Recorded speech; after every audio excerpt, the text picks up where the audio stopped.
where credit is due. The Lakers putting up quite a performance, as you see right there. How can the Knicks let this happen?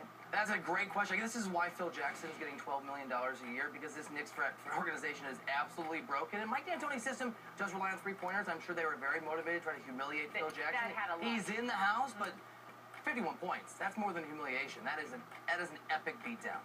So let's talk about this. There's a fork in the road, right? There is, yes. The Lakers organization is going down. The Knicks, maybe we won't take tonight into consideration, but with the acquisition and the hiring of Phil Jackson, hopes to be on the uptick, right? All evidence to the contrary tonight. I still think it's a fork in the road that ends well for the Knicks and not well for the Lakers. Phil Jackson is going to have cap space, not this year. It's going to be a really rough year, but in 2015, tons of space. And he's got Melo. He either fixes Melo and makes him great as a winner, or if he decides he can't do that, he can let him go. So the Knicks have a remedy with Phil Jackson, but what about the Lakers?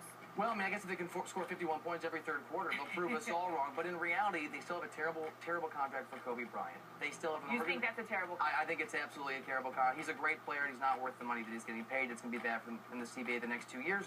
They have a family that can't get along and decide who's in charge. Jeannie Buss said that she's in charge this past week, but if she were in charge, Phil Jackson wouldn't be a New York Knick. Okay, let's turn our attention now to the Eastern Conference. The Heat and Pacers will square off for the